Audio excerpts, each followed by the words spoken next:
श्री गुरुवे नमः। श्री चैतन्य मनोभीष्टं स्थापितं येन भूतले स्वयं रूप कदा मह्यं ददाति स्वपदान्तिकं।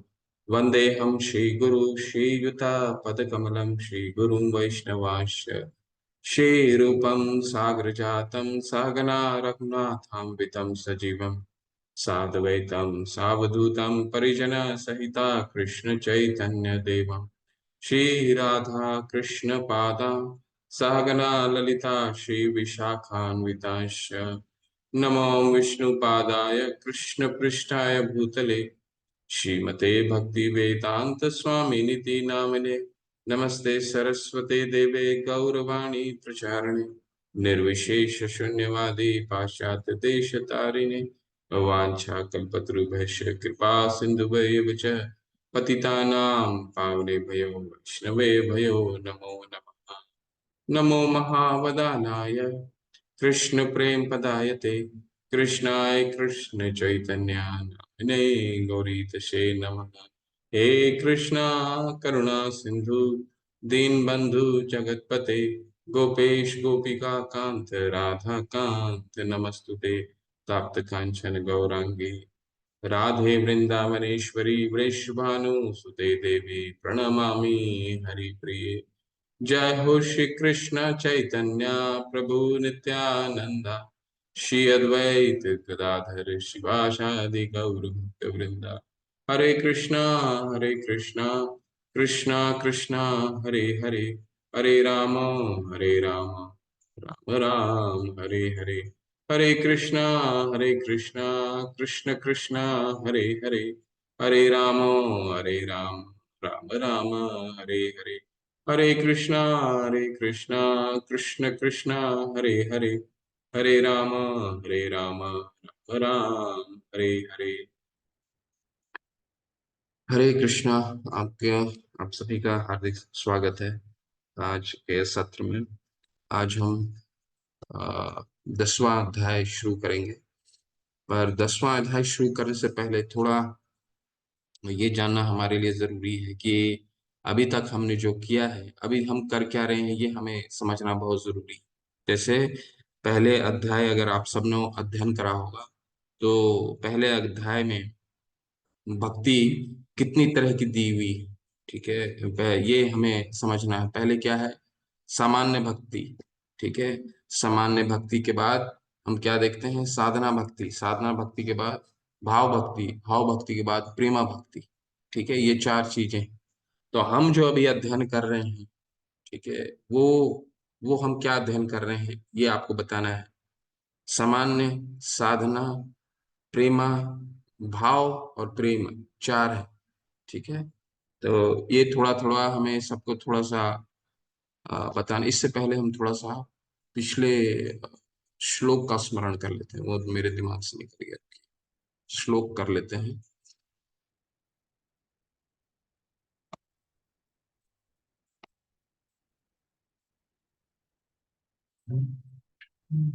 कृष्ण कृष्ण कृष्ण।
इसको उच्चारण कर लेते हैं।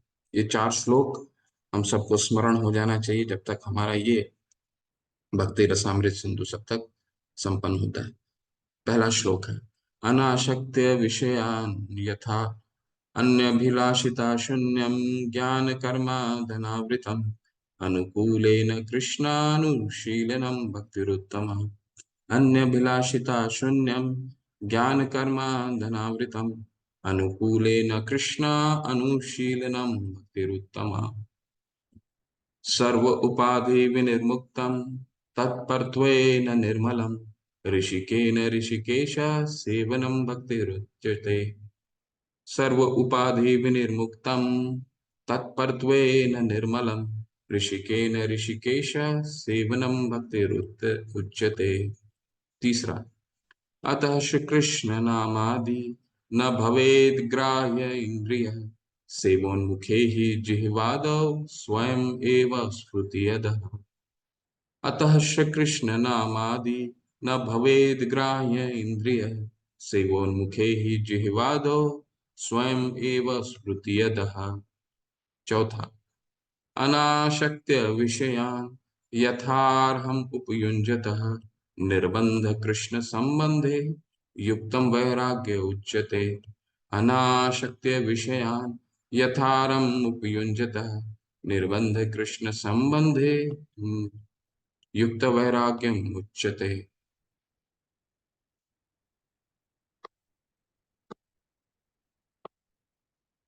हरे कृष्ण। हम्म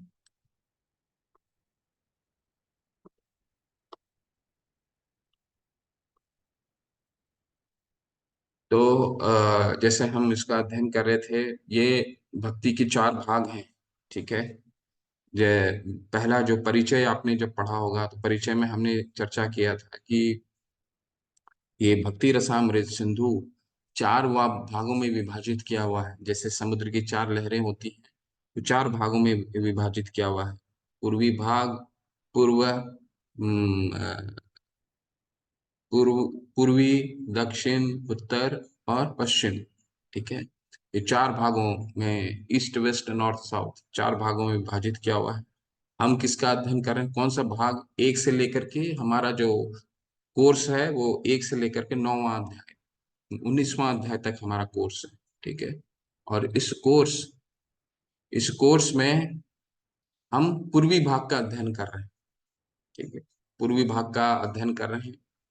1 से लेकर के 19 जो अध्याय है, ये सारा के सारे पूर्वी भाग, ईस्टर्न पार्ट। ठीक है। अभी हम और जो बचे हुए 3 जो भाग हैं, वो हम उसका अध्ययन अपने भक्ति रसामृत से, अपने भक्ति शास्त्र के कोर्स में नहीं करेंगे। अभी उसमें भी हम पूर्वी भाग में 4 हमने पढ़ा था। भक्ति की 4 प्रकार होती हैं। सामान्य भक्ति, समान भक्ति कौन सा है? जो सबसे पहला अध्याय हमने पढ़ा था, परिचय, मंगलाचरण। ठीक है। वो जो मैंने आपको अभी बताया, भक्ति के, ये भक्ति रसामृत सिंधु के 4 भाग होते हैं। सब सामान्य भक्ति का भाग है। ठीक है। भक्ति की परिभाषा, ये सामान्य भक्ति। इसके बाद कौन सा भाग आता है? साधना भक्ति। साधना भक्ति के कितने भाग होते हैं, वो बताइए। ठीक है। वो अभी हम चर्चा करेंगे, फिर हम 10वें अध्याय में जाएंगे। साधना भक्ति के कितने भाग होते हैं, कितने, साधना भक्ति कितने प्रकार के होते हैं, हम कौन सा प्रकार पढ़ रहे हैं? मैं दोबारा पूछ रहा हूँ, अब आपसे चर्चा कर रहा हूँ। हम साधना भक्ति के कितने भाग होते हैं, हम क्या अध्ययन कर रहे हैं? आप हैंड रेज भी कर सकते हैं, चैट में भी डाल सकते हैं। हरे कृष्णा। सुनीता बंसल माता जी, अनम्यूट कीजिए प्लीज। बोलिए माता। हरे कृष्ण प्रभु जी, सादर प्रणाम। साधना भक्ति के 2 भाग हैं, वैधि भक्ति और रागानुगा भक्ति। हरि बोल, हरि, बिल्कुल बिल्कुल। साधना भक्ति के दो भाग हैं, वैदिक भक्ति और रागानुगा भक्ति। वैदिक भक्ति का क्या मतलब है? साधना, साधना का क्या मतलब होता है? प्रैक्टिस। वैदिक भक्ति to follow the rules and regulations given by our acharya. और रागानुगामी नेचुरल हो जाता है, करते करते अभ्यास करते करते भगवान से प्रीति हो जाती है, तो वो रागानुगा भक्ति है। हरी हरी। तो साधना भक्ति क्या है? प्रैक्टिस है। जो हमने भक्ति रसामृत सिंधु का मुख्य उद्देश्य क्या था? एक मुख्य उद्देश्य का एक भाग था व्यवहारिक रूप से भक्ति को कैसे अपने जीवन में हम उतारें, वो साधना भक्ति है। साधना भक्ति का है वो भाग जिसको वैदिक भक्ति कहते हैं। ठीक है। वो हम कौन सा अध्याय तक है? पहले पहले हम परिचय में भी हमने पढ़ा था। अध्याय संख्या 2 से लेकर के अध्याय संख्या 16 तक हम क्या पढ़ रहे हैं? वैदिक भक्ति ही पढ़ रहे हैं। यानी व्यवहारिक भक्ति कैसे हम इसको प्रैक्टिस में ला सकते हैं, कैसे इसको व्यवहार में ला सकते हैं। 17 अध्याय जो है वो क्या है? भाव, भाव भक्ति। और जो 18 और 19वां अध्याय है वो कौन सा है? प्रेमा भक्ति। तो इसको आप नोट करके रखिए। अभी हम ये 2 से लेकर के 16 अध्याय तक क्या अध्ययन कर रहे हैं? वैदिक भक्ति के नियमों का अध्ययन। ठीक है, यानी प्रैक्टिस कैसे किया जाए। बहुत सुंदर आज अध्ययन आने वाला है। आज मैं परिचय में दे देता हूँ आज हम क्या पढ़ने वाले हैं। और इतना सुंदर हृदयस्थ करने वाली आज कथा आने वाली है। हम वैदिक भक्ति के और भी अ, उसी वैदिक भक्ति की चर्चा को आगे बढ़ाएंगे। 10वें अध्याय में वैदिक भक्ति की और नियमों का क्या नियम है, खासकर दो, इस अध्याय में दो चीजों पे उल्लेख किया गया है। भगवान की श्रवण विधि, श्रवण कैसे करना है, यानी भगवान की श्रवण में तीन तरह की श्रवण होती है। कौन कौन सा श्रवण होता है? भगवान के रूप का, भगवान के रूप का श्रवण, भगवान के गुण का श्रवण और भगवान के लीलाओं का श्रवण। गुण, रूप, गुण और चरित्र। ठीक है, तीन तरह की श्रवण होती है, इन तीनों का श्रवण होता है। फिर हम ध्यान पे जाएंगे। दो मुख्यतः जो चीजों पे आज चर्चा होगा, श्रवण और ध्यान। ठीक है। ध्यान में क्या है? चार प्रकार के ध्यान होते हैं। कैसे? भगवान के रूप पे ध्यान करना, भगवान के गुणों पे ध्यान करना, भगवान के चरित्र पे ध्यान करना यानी उनकी लीलाओं पे। ठीक है। और अंततः भगवान की, भगवान के जो हम सेवा, भक्त जो है वो सेवा जो अर्पित करते हैं उस सेवा का ध्यान करना। आज उसी सेवा पर हम बहुत सुंदर एक कथा भी पढ़ेंगे। तो सबसे पहला श्रवण।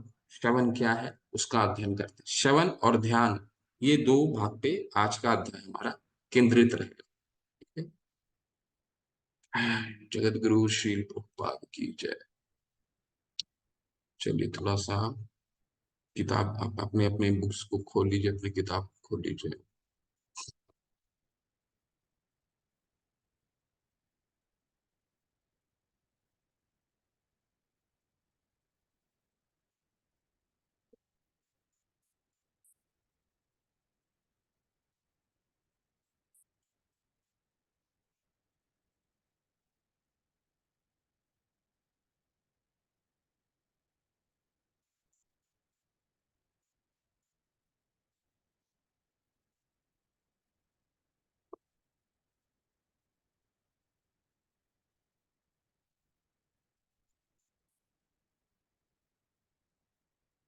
थोड़ा थोड़ा सा भाग पढ़ेंगे। ठीक है। श्रवण, श्रवण की कलाएं। ठीक है, चलिए श्रवण के बारे में पढ़ते हैं। थोड़ा इसका साक्ष्य के बारे में पढ़ेंगे, श्रवण पढ़ेंगे और फिर साक्ष्य मतलब कहाँ से दृष्टांत, उदाहरण कहाँ कहाँ से दिया गया। ठीक है, आप लोग हैंड रेस कर सकते हैं कोई अगर पढ़ना चाहे तो। पढ़िए।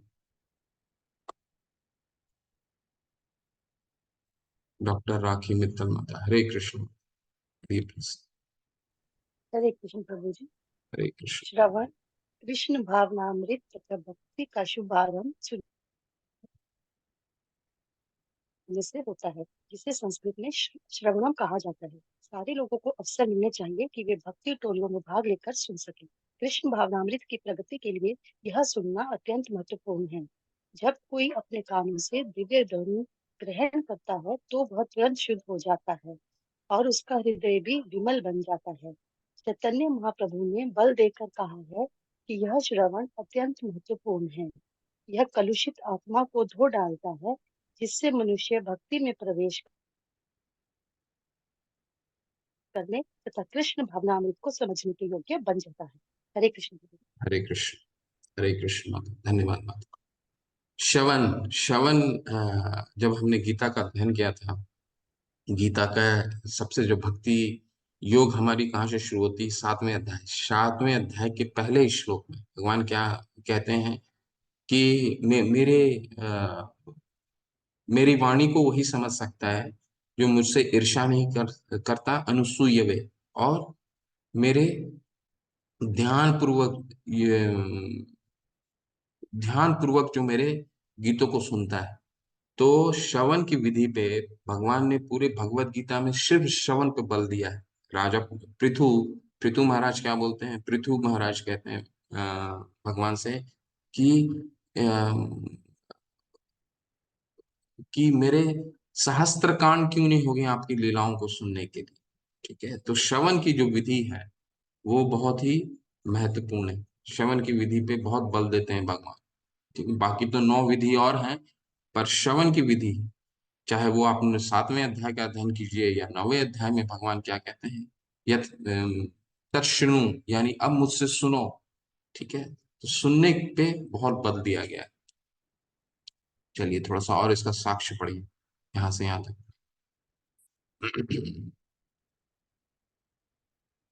सुधीर प्रभु पढ़ना चाहते थे ना? हरे कृष्णा प्रभु जी। हरे कृष्ण प्रभु, दंडवत प्रणाम जी। बोलिए, पढ़िए पढ़िए। ये 1 मिनट में किताब से पढ़ पा रहा हूँ, क्या लिखा है ना, ये स्टार्टिंग में क्या लिखा था? 1 मिनट। हाँ, प्राकृत जगत में बद्ध जीव की अवस्था सर्प से कटे अवचेतन मन से है, क्योंकि इन दोनों को ही मंत्र ध्वनि से फिर चेतन किया जा सकता है। सर्प द्वारा दुष्ट मनुष्य तुरंत नहीं मरता, वरन पहले अचेतन होकर उसी अवस्था में पड़ा रहता है। हरे कृष्ण। हरे कृष्णा। देखिए कितना अच्छा साक्ष्य है। साक्ष्य क्या प्रस्तुत कर रहे हैं? गरुड़ पुराण में कह रहे हैं कि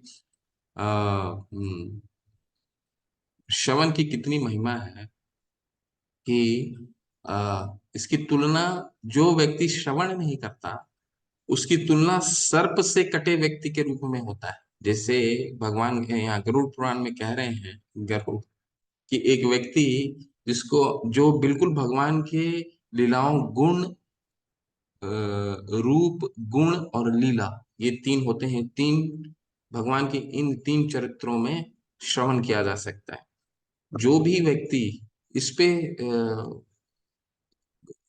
इस श्रवण की विधि को नहीं अपनाता, वो बिल्कुल सांप से कटे व्यक्ति के रूप में, सांप जैसे विष चढ़ जाता है तो एक व्यक्ति के साथ अचेतन के रूप में, बिना जड़ के रूप में पड़ा रहता है, उसको हिलाइए डुलाइए तो कुछ नहीं होगा। ठीक है, ठीक उसी तरह एक व्यक्ति अगर श्रवण पे भगवान के इन 3 चीजों पे अगर वो श्रवण अपना करने पे उसका मन नहीं है, ठीक है, भगवान के नाम और भगवान के गुण में, रूप में कोई अंतर नहीं है। भगवान के नाम और भगवान स्वयं के गुण में कोई अंतर नहीं है। भगवान स्वयं और उनकी लीलाओं में कोई अंतर नहीं। कृष्ण नाम चिंतामणि अनादि चिन्मय, एक कृष्ण से ही तत्व एक, एक कृष्ण से ही नाम एक तत्व है। यानी कृष्ण नाम जो है वो चिंतामणि पत्थर के समान है। उनके नाम और स्वयं भगवान में कोई अंतर नहीं। तो हम जब भी भगवान का, जब हरे कृष्णा कृष्ण कृष्ण हरे हरे, हरे राम राम राम हरे, तो हम क्या करते हैं? हम भगवान को, भगवान स्वयं हमारे जीवा पे आकर नृत्य करते हैं। ठीक है, तो भगवान, और जब हम भगवान का नाम लेते हैं तो क्या होता है, हमारे अंदर जो कृष्ण चेतना है वो चेतना जागृत होती है। ठीक उसी तरह जिस तरह एक सर्प से कटे हुए व्यक्ति का उपचार जब होता है तो वो बिल्कुल जागृत हो जाता है, ठीक उसी तरह हम जो कृष्ण नाम है वो क्या है, एंटीडोट है। एंटीडोट का समझते हैं, एंटीडोट का मतलब हुआ जो सांप से कटे व्यक्ति को जिस तरह से दवाई दी जाती है, ये कृष्ण नाम उसी तरह का दवाई है। भगवान का नाम रूप और गुण पे श्रवण करना उसी तरह का दवा है। दवा अगर देते ही हैं तो एक व्यक्ति के मन में जो हृदय में कृष्ण चेतना हृदयस्थ है, जो सुप्त अवस्था में हृदयस्थ है, वो जागृत होती है। ठीक है, चलिए यहाँ से थोड़ा सा और पढ़िए। स्वर्ण कांति माधुरी विदासी माता जी, हरे कृष्ण माता। हरे कृष्ण प्रभु जी, दंडवत प्रणाम। हरे कृष्ण माता जी, पढ़िए माता प्लीज। श्रीमद् भागवत श्रीमद् भा- जी जी श्रीमद् भागवत 4.26 40.40 में भगवत चरित श्रवण की महिमा के संबंध में शुकदेव गोस्वामी महाराज परीक्षित से कहते हैं, हे राजन, वही स्थान निवास के योग्य है जहाँ महान आचार्य भगवान के दिव्य चरित की चर्चा करते हैं। वहां रहकर उन महापुरुषों के मुख चंद्र से निस- निश्चय निश्चय निसंदेह कृष्ण लीला रस सुधा की धाराओं का करपुटों से अहर्निश पान करता रहे। जो अतृप्त होकर निरंतर इस अमृत का पान करते हैं, उनको भूख प्यास भय शोक और भय मोह स्पर्श नहीं कर पाते। हरि हरि, यहाँ हरे कृष्ण माता। यहाँ पे प्रभु जी, जी जी, हरे कृष्ण। देखिए कितना सुंदर है, जो अतृप्त होकर निरंतर इस अमृत का पान करते हैं उनको भूख प्यास भय शोक और भव मोह स्पर्श नहीं कर पाते। ऐसा उदाहरण हमारे शास्त्र में कहाँ मिलता है? आप हैंड रेस करके बता सकते हैं, एक चरित्र का बताइए जो बिना भूखे प्यासे भय शोक भव बिन सब कुछ को त्याग करके वो भगवान की लीलाओं का श्रवण करते हैं। ऐसा कौन पात्र है? देवेश प्रभु, हरे कृष्ण, अनम्यूट करके बोलिए प्रभु, बोलना चाहते हैं। हरिदास ठाकुर। हरिदास ठाकुर तो कीर्तन के, भगवान के नाम कीर्तन के लिए उनको नाम क्या दिया गया था? नामाचार्य श्रवण। नामाचार्य है। हाँ, नाम श्रवण के लिए हैं प्रभु। एक और ओहो, पात्र श्रवण। है, बहुत प्रसिद्ध है और उनकी हम गाथाओं को पढ़ते हैं। हरे कृष्णा ये प्रभु जी। ये झारखंड में जब जा रहे थे श्री चैतन्य महाप्रभु, तब वो जंगल का अंदर से सब श्रवण सुनते सुनते सब जो है। जी प्रभु जी, वो भी है एक पात्र पे और चर्चा करते हैं। हरे कृष्णा, सुनीता है बंसल प्रभु माता। जी। पृथु महाराज, उन्होंने कहा मुझे 10,000 कान दे दो जिससे मैं कथाएं सुनता रहूं। प्रभु हरि जी, जी जी, परीक्षित महाराज भी 7 दिन तक बगैर खाए पिए सुनते रहे सुखदेव बिल्कुल महाराज से, है ना। बिल्कुल बिल्कुल, एक्सलेंट। हरि हरि। परीक्षित महाराज, पृथु महाराज, परीक्षित महाराज जब उनको श्राप मिल गया था ब्रह्मपुत्र से, ब्राह्मण पुत्र से, कि 7 दिन में उनको उनकी मृत्यु हो जाएगी, वो शरीर त्याग देंगे, तो बिना वो शोक मोह भूख प्यास, ठीक है, सबको त्याग करके उन्होंने मुनि से, सुखदेव गोस्वामी से श्रवण किया था। ठीक है, चलिए इसको पढ़िए आगे। बहुत सुंदर सुंदर उल्लेख आ रहा है, हैंड रेस करके पढ़ सकते हैं, हैंड रेस करके पढ़िए। तानिया माता, हरे कृष्ण, अनम्यूट करके पढ़िए प्लीज। हरे कृष्ण प्रभु जी। हरे कृष्ण। ये पैराग्राफ पढ़िए। अब भगवान श्री चैतन्य महाप्रभु ने भी श्रवण को वर्तमान कलयुग में स्वरूप साक्षात्कार का साधन बतलाया है। इस काल में पूर्व युगों की विधि विधानों और वेद स्वाध्याय का ठीक ठीक अनुष्ठान संभव नहीं रहा है। फिर भी यदि कोई महाभागवतों और आचार्य चरणों द्वारा उच्चारित शब्द ब्रह्म का श्रवण करे तो केवल इतने ही भवरोग शांत हो जाएगा। अतः भगवान श्री चैतन्य महाप्रभु की आज्ञा है कि उन्हीं अधिकारी पुरुषों के श्रवण करें जो भागवत भक्त हो। व्यवसायिक कथा वाचकों से सुनने का कोई लाभ नहीं। आत्मज्ञानी पुरुषों से सुनने पर चंद्रमा से निस्यंतित सुधारा जैसी अमृत की कलोलिनी नदियां हमारे कर्ण संद्रों में प्रविष्ट होंगी। उपरयुक्त श्लोक चंद्रमा के इस अलंकार से युक्त है। हरि हरि हरे कृष्ण प्रभु। हरे कृष्ण हरे कृष्ण। तो चैतन्य महाप्रभु ने भी श्रवण की विधि पे बहुत बल दिया है, ठीक है। और श्रवण की विधि का एक एक केंद्र बिंदु कहाँ है? श्रवण की विधि का एक केंद्र बिंदु है कि सिर्फ और सिर्फ हम महाभागवतों से श्रवण करें, ठीक है। जो भगवान के भक्त हैं, जो हमारे परंपरा में आ रहे हैं, जो डिसाइपल्स हैं। एवं परंपरा प्राप्तम इमम राज ऋषियो हो विदु, ठीक है। चौथे अध्याय में भी भगवान ने कहा है कि ये जो हम अध्ययन कर रहे हैं उसकी विधि क्या है। हम कहीं भी जाकर के किसी से भी अध्ययन नहीं कर सकते, ठीक है। हम जब भी एजुकेशन लेते हैं, मटेरियल एजुकेशन लेते हैं, तो मटेरियल एजुकेशन लेने के लिए हम एक कोई बोनाफाइड इंस्टीट्यूशन में जाते हैं, ठीक है। बोनाफाइड इंस्टीट्यूशन में जाते हैं। हम ऐसे ही मान लीजिए किसी को कोई डिग्री लेनी है तो ये पहले पता करता है कि वो डिग्री कहाँ से लेना है, कॉलेज की क्या मान्यता है, सरकार से उसकी मान्य है या नहीं, ठीक है।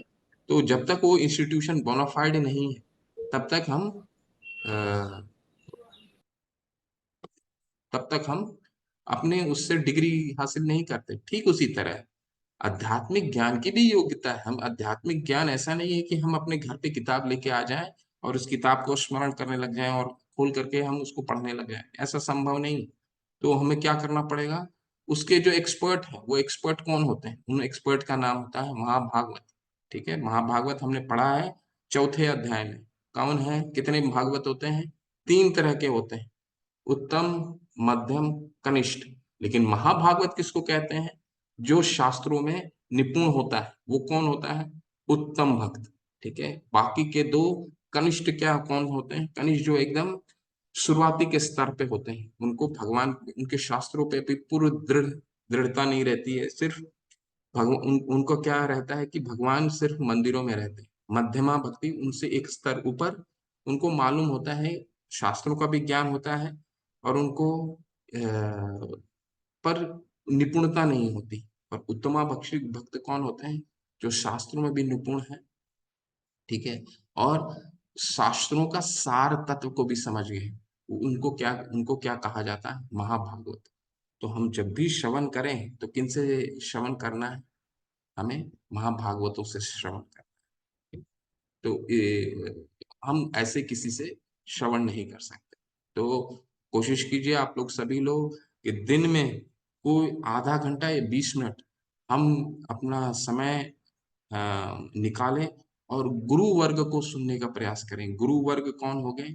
जो प्रभुपाद जी हैं, प्रभुपाद जी के डिसाइपल्स हैं, ठीक है। उनको आधा घंटे जो हो सके उनके इस्कॉन डिजायर ट्री में बहुत सारे लेक्चर्स होते हैं, लेकिन सिर्फ गुरु वर्ग को हम अगर सुनते हैं तो हमें शुद्धता आती है।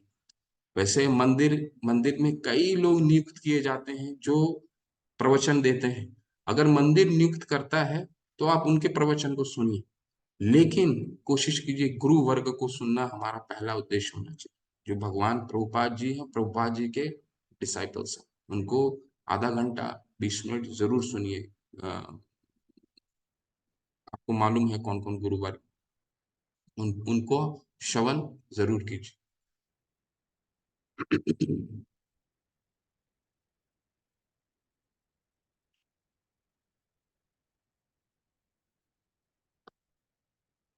ये अंतिम पढ़िए, ये हैंड रेस कीजिए, अंतिम पढ़िए। प्रीति रानी जी, हरे कृष्ण। यहाँ से पढ़िए माता। हरे कृष्ण माता। हरे कृष्ण प्रभु जी।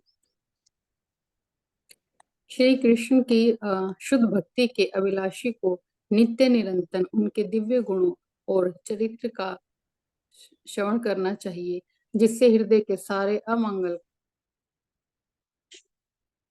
का नाश हो जाता है, होता है। हरे कृष्ण प्रभु जी। नीचे नीचे पढ़ना। हाँ जी, नीचे पढ़ना। एक में हाँ पढ़ सकते हैं, लेकिन 1 मिनट रुक जाइए। ये बहुत महत्वपूर्ण है। श्रवण करने से देखिए क्या होता है, हमारे चित्त शुद्ध होता है। चित्त शुद्ध होने के साथ हमारे जितने अमंगल हैं, जितने पाप हैं, सिर्फ हम श्रवण, सिर्फ अगर हम 9 विधियां हैं, श्रवणम कीर्तनम विष्णु स्मरणम पाद सेवनम अर्चनम वंदनम साक्यम दास्यम आत्मनिवेदनम, ये 9 विधियां हैं। इसमें से किसी एक विधि को भी हम पकड़ के आगे चलते हैं तो वो पर्याप्त है हमारे लिए। ठीक है, परीक्षित महाराज ने अपना जीवन, 7 दिन का जीवन सिर्फ भगवान की एक भक्ति का एक अंग को पकड़ करके उन्होंने भगवान का धाम प्राप्त किया। वो क्या है? श्रवण विधि। तो कोई भी विधि को अगर हम पकड़ लेते हैं तो वो पर्याप्त है। श्रवण की विधि का देखिए कितना महात्म्य है, सारे अमंगल का नाश हो जाता है। देखिए परीक्षित महाराज चाहते तो ब्राह्मण के पुत्र पे कड़ी कार्रवाई कर सकते थे, किसी तरह का कार्रवाई, उन्होंने वो कुछ नहीं किया, क्योंकि उनको मालूम है कि उनका हृदय का अमंगल इसी बहान जो उनको श्राप मिला, उसी के कारण उनका हृदय का अमंगल जो है वो दूर होने वाला है। ठीक है, तो शिव श्रवण विधि से हमारा अमंगल दूर होता है।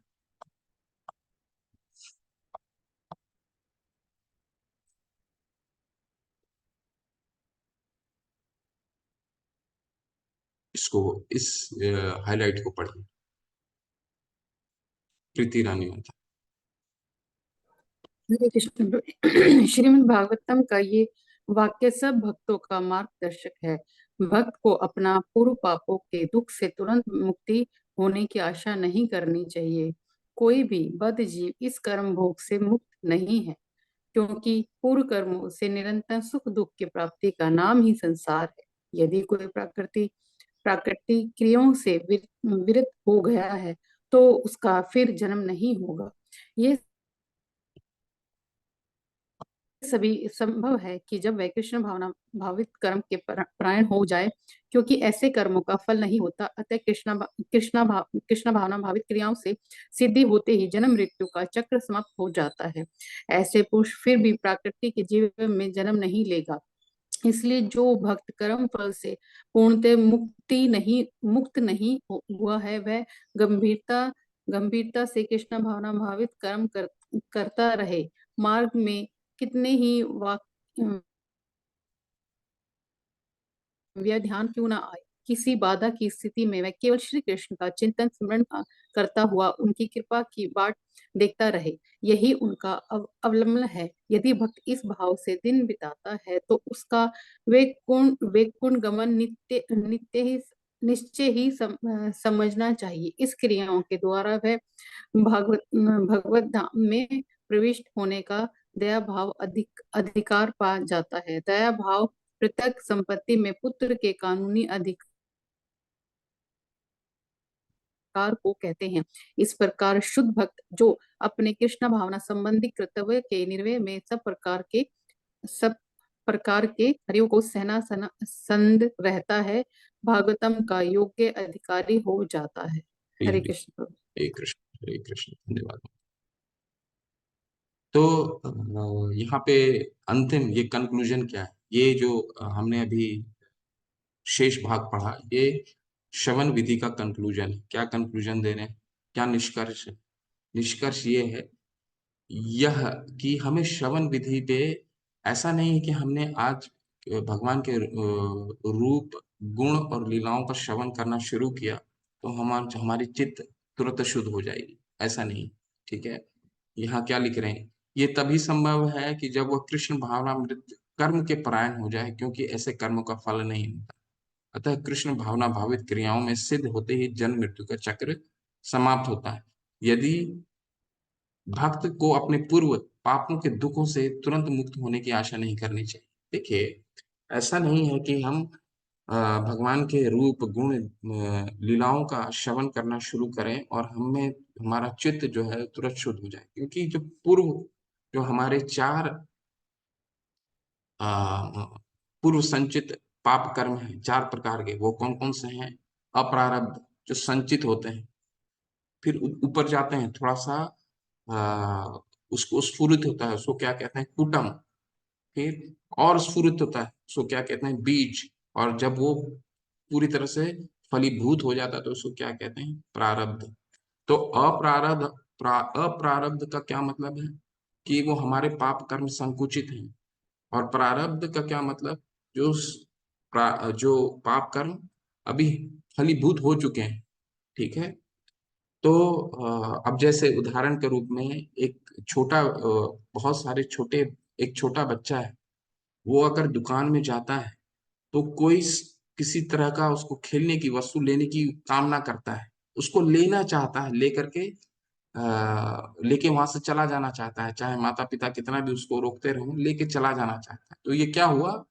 ये पाप कर्म, पूर्व जन्मों के पाप कर्म संकुचित है, चोरी करने के संकुचित है, उसको क्या कहा जाता है? अप्रारब्ध। जैसे जैसे इसकी वृद्धि होती है, कुटम, बीजम, और जब वो फलीभूत हो जाता है, फलीभूत हो जाने का क्या मतलब है? फलीभूत हो जाता है, वो किसी तरह का वो पाप कर्म कर लेता है, बड़े होकर के वो बच्चा चोरी कर लिया और फिर वो पुलिस के द्वारा पकड़ा गया, यानी वो पाप कर्म भोग रहा है।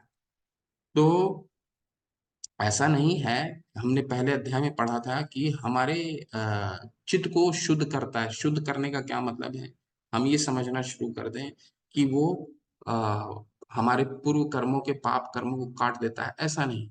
पाप कर्म जो हमें भोगना है वो तो हम भोगेंगे, परंतु अगर हम श्रवण करते रहेंगे भगवान की लीलाओं का, भगवान के रूप का, भगवान के गुणों का, तो क्या होगा? हमारी आध्यात्मिक शक्ति इतनी तीव्र हो जाएगी, इतनी बढ़ जाएगी कि ये हम समझ जाएंगे कि हमारे पूर्व कर्मों का संकुचित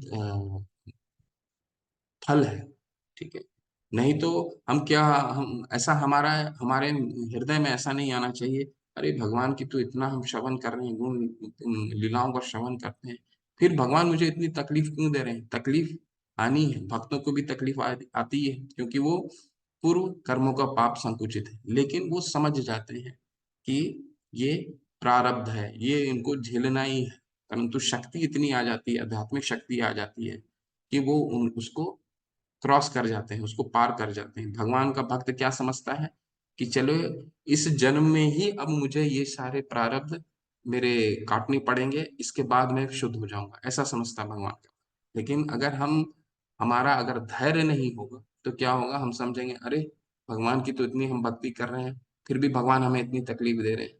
ठीक है। तो ये निष्कर्ष है। निष्कर्ष क्या है? कि शुद्धता आनी ही आनी है, आध्यात्मिक शक्ति का वृद्धि होगा ही, और हमें क्या, निरंतर ये कार्य करते जा रहना है। जो वैदिक भक्ति है, वैदिक भक्ति क्या है?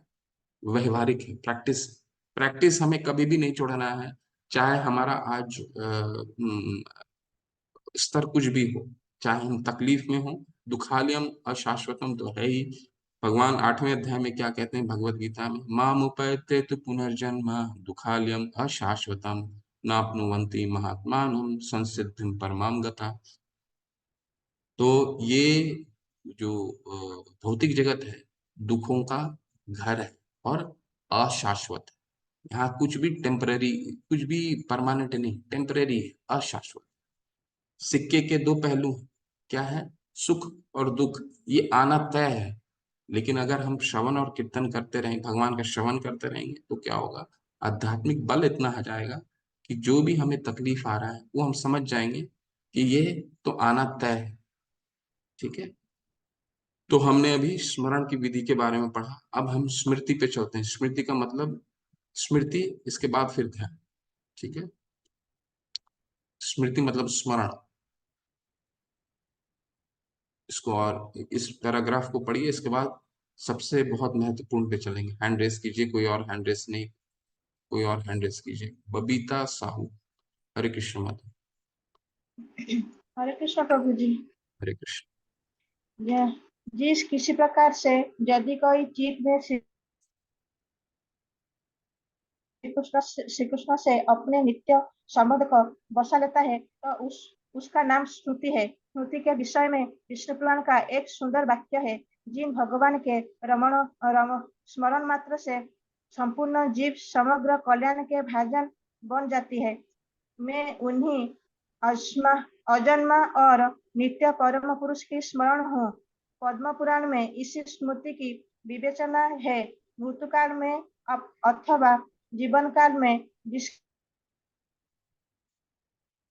नाम का स्मरण करने से मनुष्य को पाप पुंज तत्काल भस्म हो जाते हैं, उस चित्त स्वरूप भगवान श्री कृष्ण को नमस्कार है। हरे कृष्ण प्रभु जी। हरी हरी माता, धन्यवाद।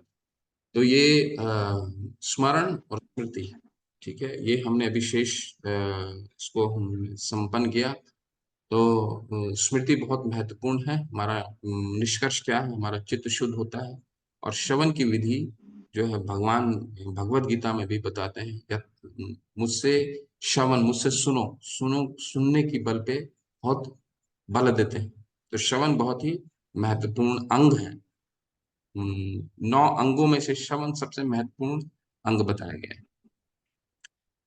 चलिए अब दूसरा आ रहे हैं। श्रवण कितने तरीके के होते हैं? 3 तरीके के होते हैं, इसको स्मरण कर लीजिए।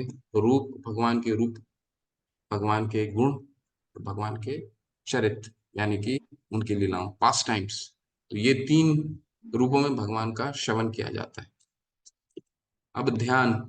ध्यान भगवान के 4 तरीकों में भगवान का ध्यान किया जाता है। कौन कौन से हैं? वो 3 तो रहेंगे ही जो स्मृति में है, श्रवण में है। इसमें चौथा भाग एक ऐड होगा। वो क्या ऐड होगा? सेवा ध्यान। तो पहला क्या है? भगवान का रूप ध्यान, भगवान का गुण ध्यान, भगवान का चरित्र ध्यान यानी कृत ध्यान, और चौथा भगवान का सेवा ध्यान। ठीक है, तो ये 4 है। 4 विषय में हम 4 जगह में हम अपना भगवान पर ध्यान एकाग्र कर सकते हैं। ठीक है, चलिए।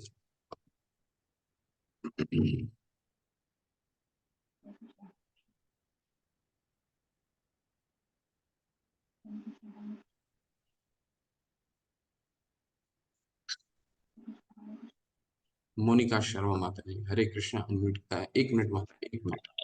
रुचिका माता जी को पहले देते हैं। रुचिका माता जी ने पहले हैंड रेस किया। जी हरे कृष्ण। हरे कृष्णा प्रभु जी, दंडवत प्रणाम।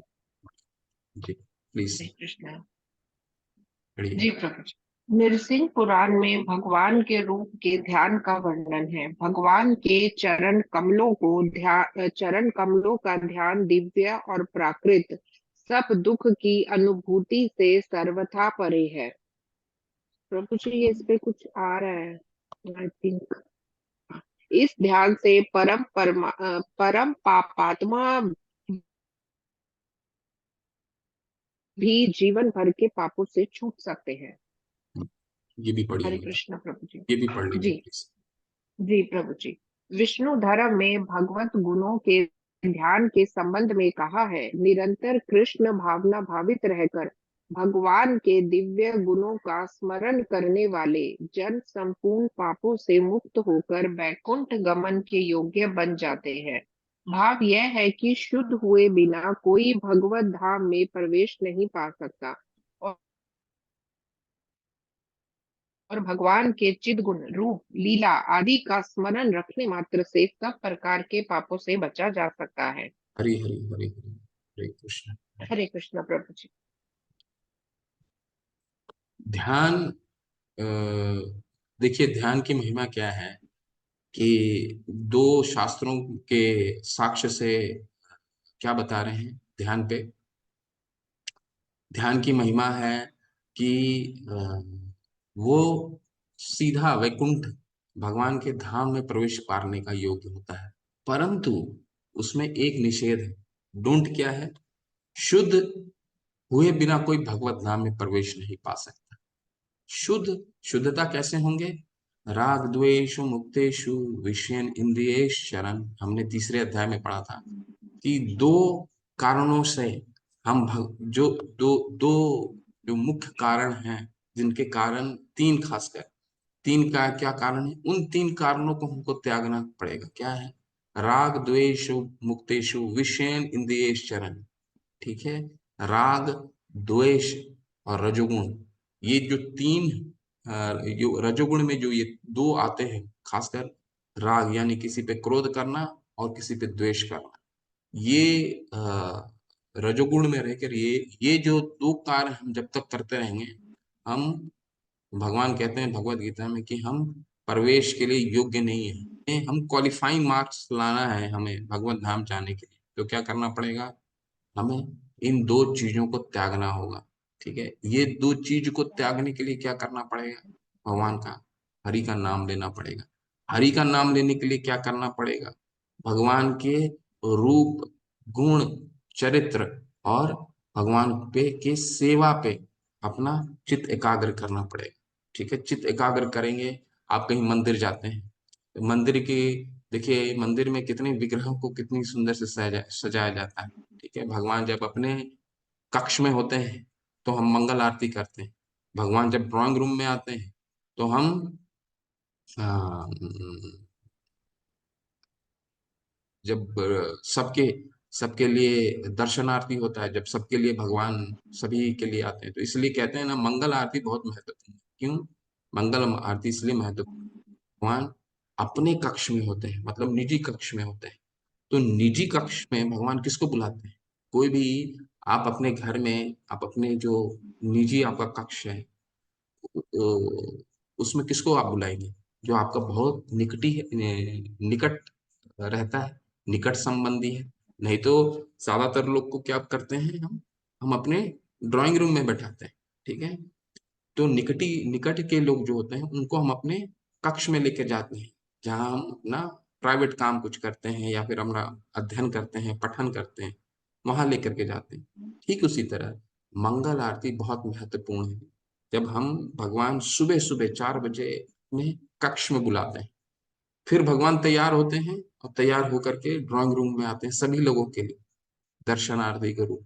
ठीक है, तो इतने सुंदर रहते हैं उस समय। देखिए हर समय भगवान अलग अलग श्रृंगार करके आते हैं।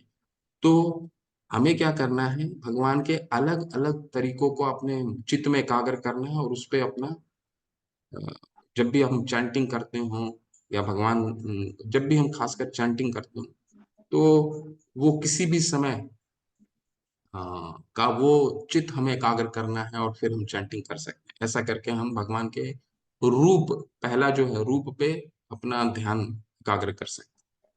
ठीक है, तो ये रूप के बारे में था। अब बहुत महत्वपूर्ण है, इस पे हम लोग थोड़ा सा समय दें। सेवा ध्यान। सेवा ध्यान यानी कि चौथा जो ऐड हुआ वो है, तीसरा तो हमने पढ़ लिया, वो करीबन दोनों में बराबरी है, श्रवण और ध्यान। कौन कौन से है? रूप, गुण और भगवान के लिए। सेवा, सेवा ध्यान का देखिए महात्मा क्या है। जो सेवा ध्यान है उसमें एक थोड़ा सा हम उदाहरण पढ़ते हैं। ठीक है, यहाँ से उदाहरण पढ़िए। सेवा ध्यान का क्या मतलब है? कि भगवान की जो हम सेवा करते हैं, उस सेवा पे अपना ध्यान एकाग्र करना, उसका क्या फल है उसको पढ़िए। बहुत सुंदर ये स्टोरी है, कथा है, इसको स्मरण कर लीजिएगा, बहुत सुंदर है। ठीक है, आप लोग आप में से कोई एक हैंड रेस कर सकते हैं। मोनिका शर्मा माता, हरे कृष्णा, अनम्यूट कीजिए प्लीज। हरे कृष्ण प्रभु जी। जी, हरे कृष्ण।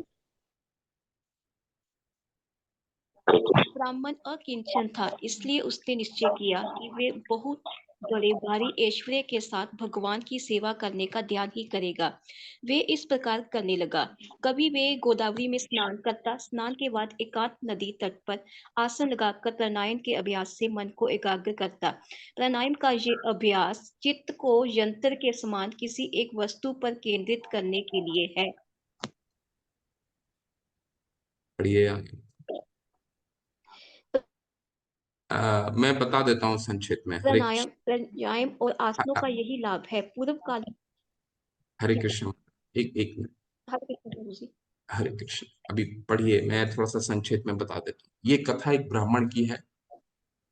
जो भगवान की सेवा पर अपना ध्यान एकाग्र कर रहा है। ठीक है, ये ब्राह्मण बहुत निर्धन ब्राह्मण होते हैं। ये दक्षिण भारत की कथा है।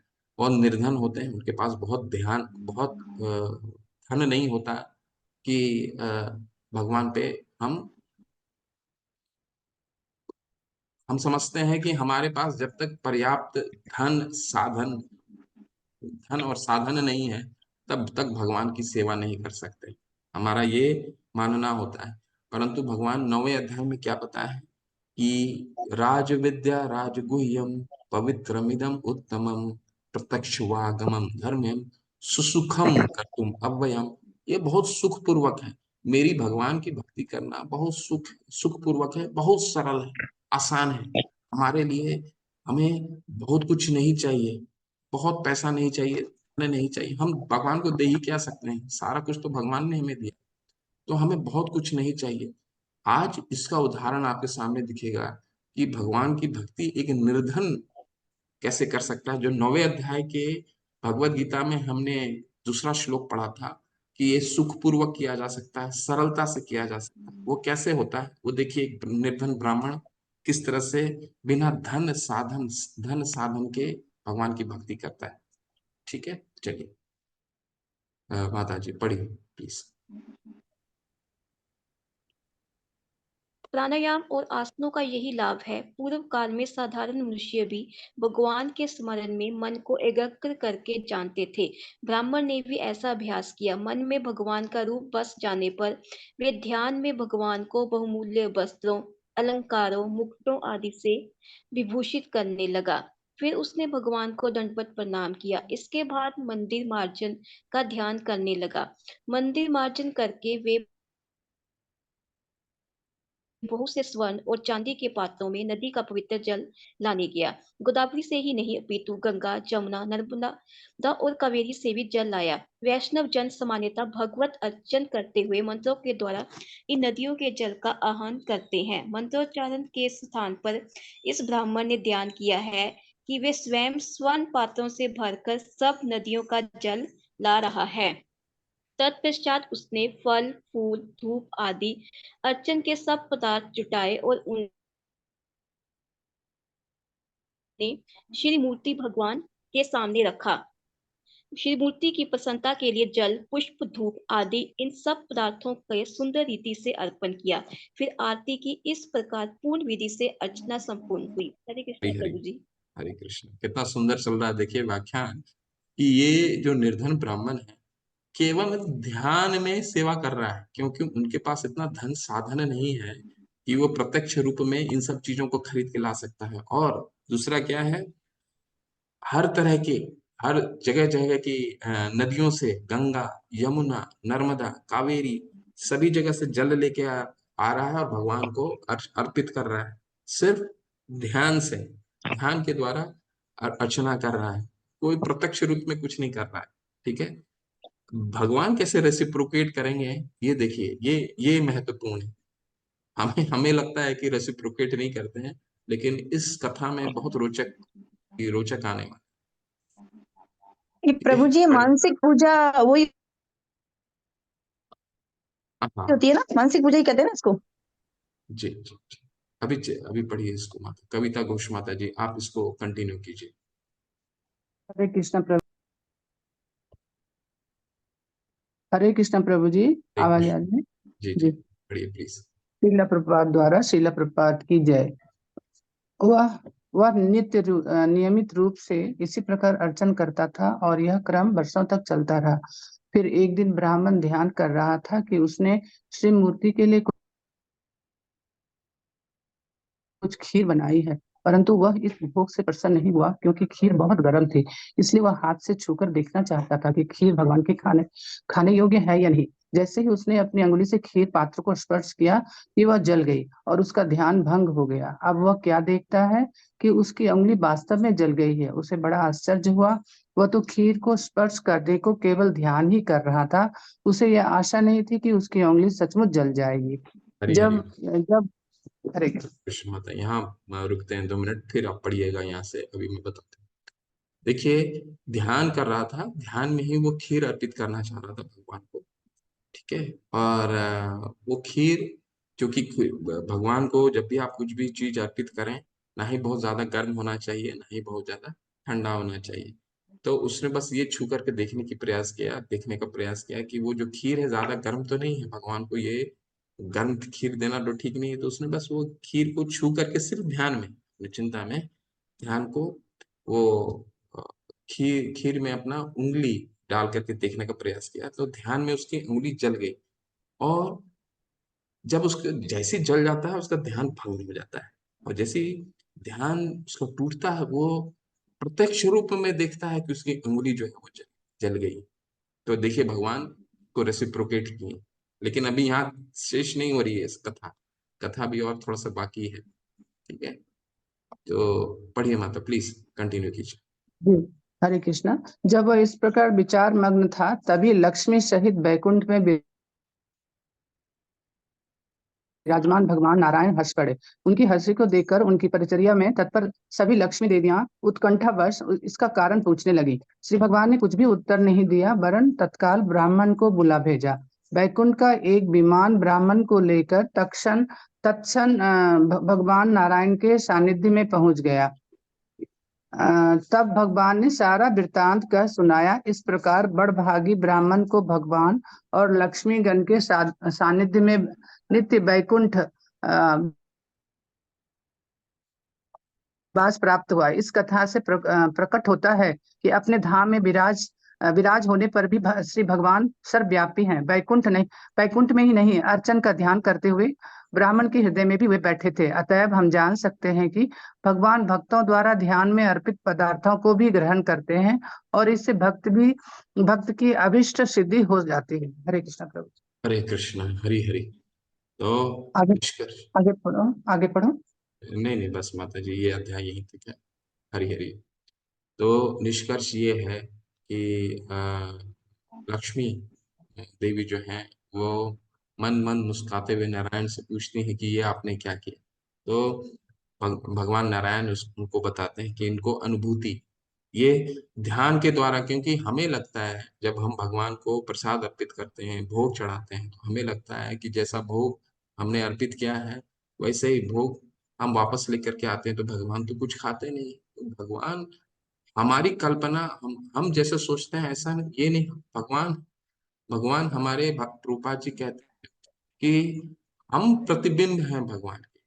ठीक है, हम प्रतिबिंब हैं। 15वें अध्याय में पहला श्लोक में क्या हमने कहा है? उधर मूलम अधम शाखम। यानी कि ये ये पूरी जो भौतिक जगत है, ये उधर मूलम अधम शाखम शश्वत प्राहुर अव्ययम। यानी ये वृक्ष जो है, आध्यात्मिक जगत का वृक्ष सीधा है, और ये जो भौतिक जगत हम देख रहे हैं, ये उल्टा वृक्ष है। हम उनके प्रतिबिंब हैं। वो हमारे प्रतिबिंब नहीं है कि हम जैसे खाते हैं भगवान भी वैसे ही खाएंगे, जरूरी नहीं है। भगवान क्या है? भगवान किसी भी अंग से कुछ भी कार्य कर सकते हैं। अंगानि यस् सकलेंद्र वृत्ति मंति पश्यन्ति पांति कलयन्ति चिरन चिरन जगन्ति। यानी भगवान अंगानि यस्, अपने किसी भी चीजों से कोई भी कार्य, किसी भी अंग से कोई कार्य कर सकते हैं। आंखों से चल सकते हैं, आंखों से खा सकते हैं। ठीक है, तो भगवान आंखों से खाते हैं, अपने सुमिति आंखों से भगवान किसी भी अंग से कोई कार्य कर सकते हैं। हमें क्या करना है? पत्रम पुष्पम फलम तोयम यो में भक्तिया प्रयच्छति तद हम भक्तिया उपरिहितम।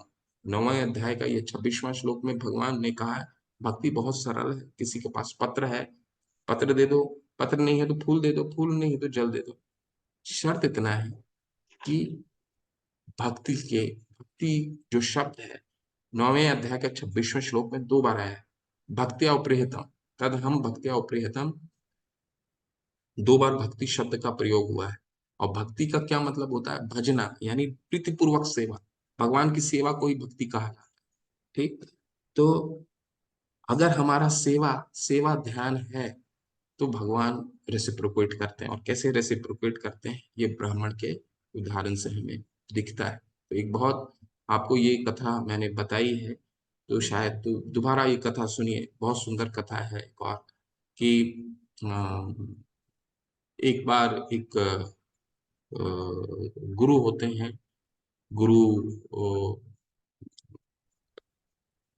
उनका आश्रम में शिक्षा दे रहे होते हैं, तो वो श्लोक समझा रहे होते हैं और यही चीज बता रहे होते हैं। ये नौवें अध्याय का 26वां श्लोक कि भगवान कोई भी भगवान अपनी आंखों से ग्रहण करते हैं प्रसाद को, भोग को। तो उनका जो एक शिष्य रहता है वो इस पे वाद विवाद करता है अपने गुरु से। वाद विवाद करके कहता है कि गुरु जी आप मुझे ये बताइए कि जैसे हम प्रसाद भोग अर्पित करते हैं वैसे ही भोग बाहर लेकर के आते हैं, ठीक है? तो इसका क्या साक्ष्य है कि भगवान ने उसको ग्रहण किया?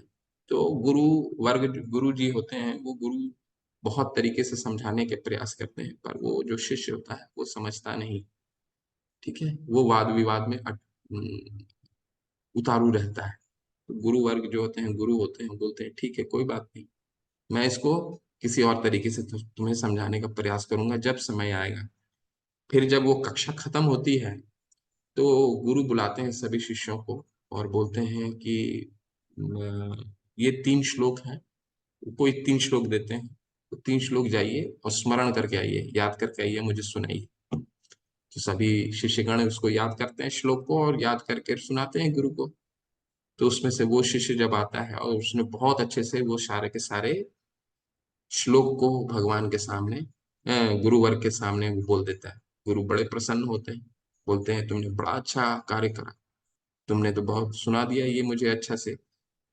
तो फिर अब उससे साक्ष्य बताते हैं, बोले एक बात बताओ, ये तुमने कहाँ से पढ़ा, तुम्हें इतने याद कैसे हो गया? तो उसने बताया कि गुरुजी मैंने तो किताब से पढ़ा और उसको याद कर लिया। तो गुरु फिर समझाते हैं, तो जब आपने पढ़ा वो श्लोकों को, तो श्लोक जो आपके जो शब्द थे जो किताब में थे, वो क्या वहां से उठ करके आपके दिमाग में चले आए क्या? तो उसने बोला नहीं गुरु, दिमाग में तो नहीं आए। तो आपने कैसे याद कर लिया? वो तो वहां भी है और आपके दिमाग में भी है। तो अब शिष्य समझ जाते हैं कि नहीं, भगवान को हम जब भोग अर्पित करते हैं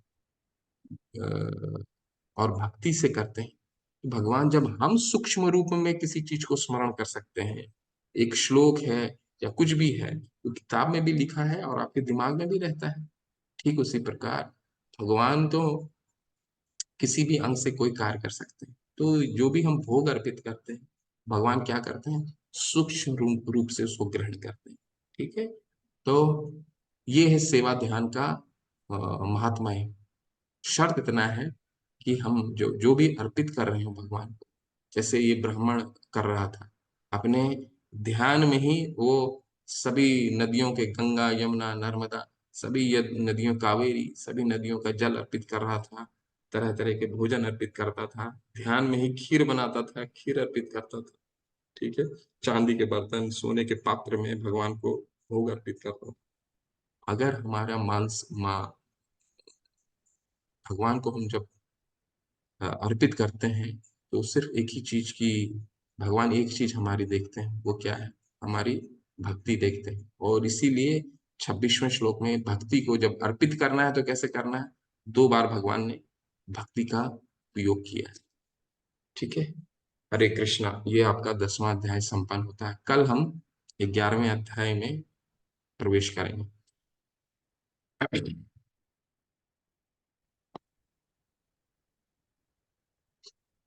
चलिए, श्रील प्रभुपाद की जय। किसी का कोई प्रश्न है, कुछ पूछना चाहते हैं, संशय है, पूछ सकते हैं।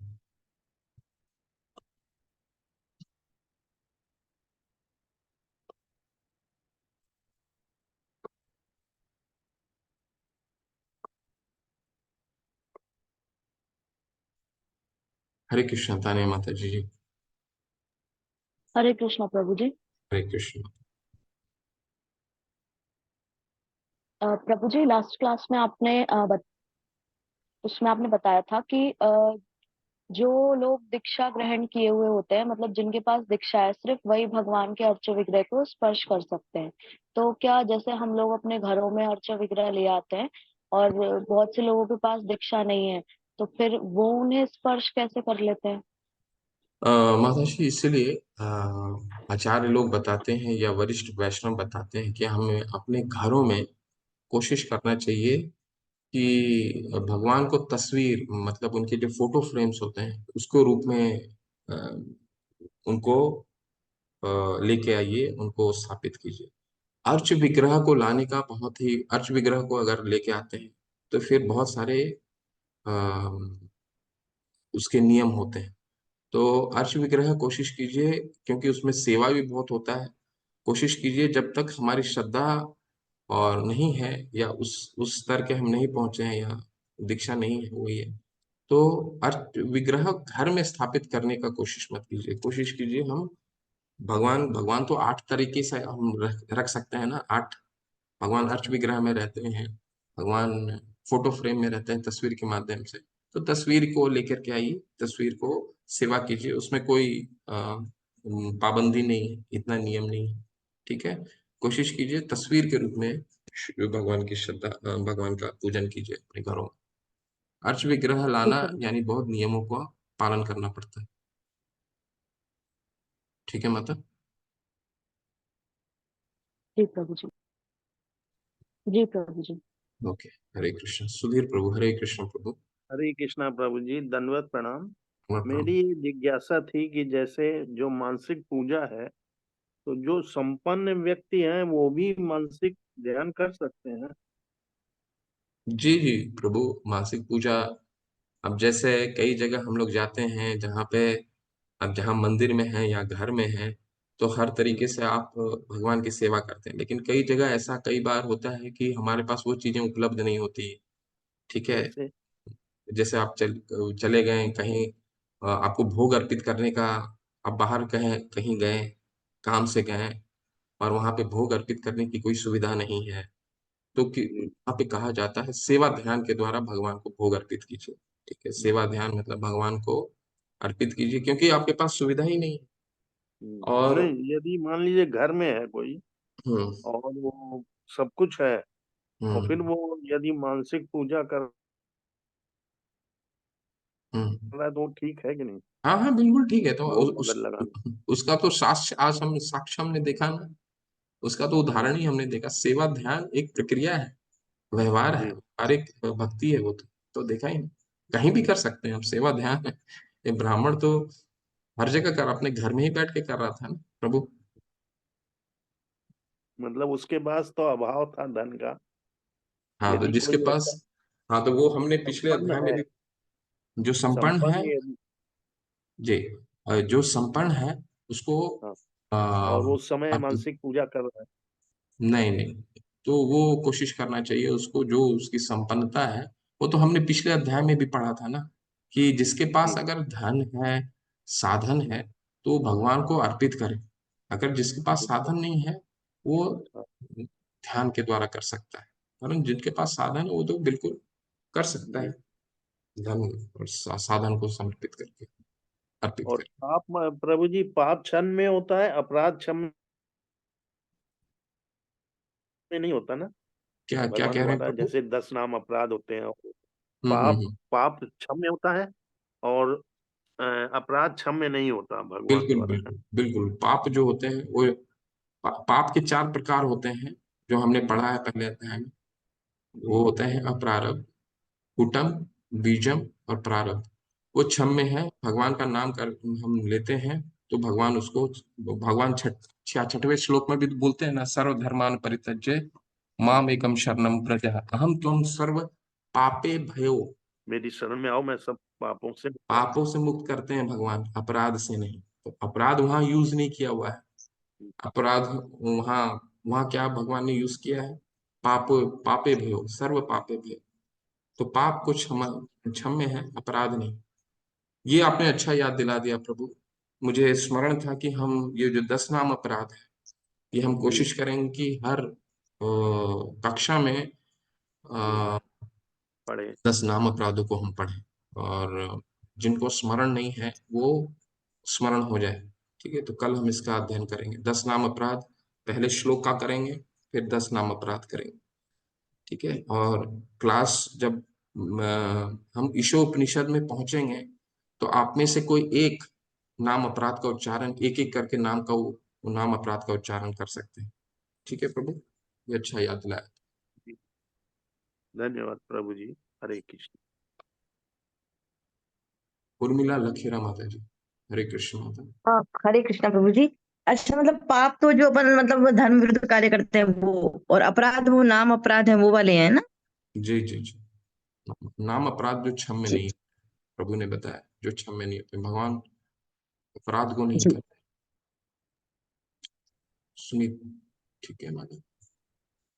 हरे कृष्णा प्रभु जी, आपने श्रवण के 3 क्या बताए थे अभी आज के उसमें लेक्चर में? हाँ, भगवान के रूप, भगवान के गुण और चरित्र। चरित्र का मतलब होता है पास्ट टाइम्स। ठीक है, ओके। तीन भगवान के तीन जगह श्रवण कर सकते हैं, भगवान के रूप में, भगवान के गुणों में, भगवान के चरित्र में यानी कि लीलाओं में, पास्ट टाइम्स। ध्यान 4 तरीके होते हैं, ये 3 तो होते ही हैं, एक चौथा होता है सेवा ध्यान। भगवान को जो हम सेवा देते हैं उस पर भी ध्यान एकाग्र कर सकते हैं, जैसे हमने उदाहरण में आज पढ़ा। ठीक है, thank you Prabhu, thank you Prabhu. Hare Krishna.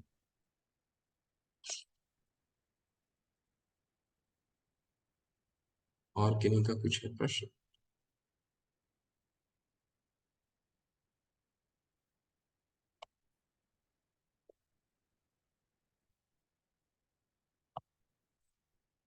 चलिए ठीक है, चलते हैं आज।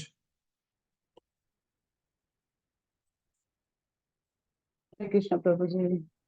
वांछा कल्पतरुभ्यश्च कृपा सिंधुभैव च पतितनां पावनेभ्यो वैष्णवेभ्यो नमो नमः। अनंत कोटि वैष्णव वृंद की जय, श्रील प्रभुपाद की जय, नामाचार्य हरिदास ठाकुर की जय, षड गोस्वामी की जय। हरे कृष्ण। हरे कृष्ण। हरे धन्यवाद कृष्ण प्रभु। प्रभु जी, हरे शरण कृष्ण, प्रभु। दंडवत प्रणाम। हरे कृष्णा प्रभु जी, राधे हरे प्रणाम। कृष्ण।